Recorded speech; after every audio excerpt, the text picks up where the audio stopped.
जब एक डॉक्टर भी कोई ऑपरेशन थिएटर में जा रहा है तो भगवान के ऊपर छोड़कर विज्ञान को अपना कर्म मानकर जाता है, तो उन लोगों को आप क्या कहना चाहेंगे? नहीं, ऐसा नहीं है। अमेरिका के एक बहुत बड़े कार्डियोलॉजिस्ट थे और उनके पास एक केस आया और उस केस में वो लिखा हुआ है कि हाउ मेडिसिन रिएक्ट। एक किताब है उनकी, वर्ल्ड फेमस किताब।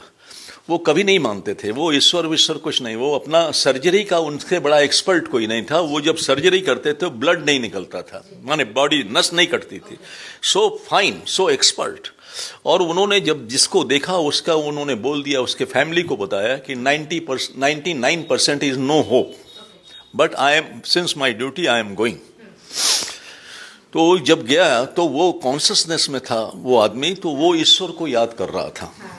तो बोले तुम क्या कर रहे हो? बोला कि अब ईश्वर से प्रार्थना कर रहा हूँ और मुझे आप में गॉड दिखाई दे रहा है। डॉक्टर को बोला कि I am just looking at God in your face and he is coming to operate me. बोला कि what God is telling to you, क्या आपको ईश्वर बोल रहा है? वो बोल रहा है कुछ नहीं, आधा घंटा के बाद आप एकदम ठीक हो जाएगा। बोला ऐसा बोला? बोला हाँ, ऐसा ईश्वर ने बोला।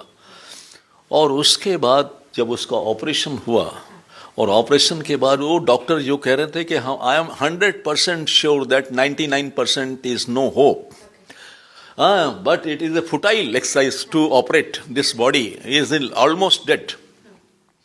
और उसके बाद वो सर्वाइव किया। उसके बाद से उस डॉक्टर ने अपने ऑपरेशन थिएटर में गॉड की फोटो लगा दी है और डेली जाकर उनको पहले प्रणाम करता था कि मैं जा रहा हूं, आप भी मेरे साथ आइए ऑपरेशन करने के लिए। तो it's depend upon that mentality and you have. और दूसरी बात ये सोचिए, आप एक बात सोचिए, आपका जन्म हुआ है, आप भगवान को नहीं मानते, विज्ञान को मानते हैं। विज्ञान के बाद प्रज्ञान है, ज्ञान है, ज्ञान के बाद विज्ञान है और विज्ञान के बाद प्रज्ञान है। विज्ञान आपको मेटेरियलिस्टिक रिसर्च की बात तो बता देगा, लेकिन वो उसका रिसोर्स कहाँ है, कहाँ से वो डेराइव्ड हुआ है, वो तो प्रज्ञान ही बताएगा, वो अनुभूति बताएगी। तो अनुभूति विज्ञान कभी नहीं बताता है। अनुभूति जब तक नहीं होगी तब तक ज्ञान हो ही नहीं सकता। ज्ञान का कंप्लीट साइकिल है ज्ञान, विज्ञान और प्रज्ञान। आप दो ही लेवल में जाएंगे तो आप ज्ञानी कैसे होंगे? ज्ञान होने के लिए अनुभूति की भी आवश्यकता है, और वो जब अनुभूति होती है that is called the spiritualism. वो कोई पूजा पाठ का बात नहीं है, कोई धर्म का बात नहीं है, कोई किसी देवी देवता की बात नहीं। वो जो स्पिरिचुअलिज्म, जो विश्व की एक शक्ति है, जिस शक्ति से हम डेराइव्ड हो रहे हैं, जिस शक्ति ने हमको बचपन से लेकर आज तक बढ़ने के लिए बताया, जिस शक्ति ने हमारे जन्म होने के पहले हमारे माँ के स्तन में, ब्रेस्ट में दूध की व्यवस्था कर दी, जिस शक्ति ने हमारे लिए पहले से खाने पीने की सारी व्यवस्था कर दी, हम कैसे कैसे जाएंगे, कैसे कैसे करेंगे, उसका सारा देखिए। आप एक बिल्डिंग बनाते हैं, एक बिल्डिंग जब बनाने के पहले आपको उसका मैप बनाना पड़ता है, उसका नक्शा पास कराना पड़ता है म्युनिसिपैलिटी से, तब जाकर आपकी बिल्डिंग बनती है।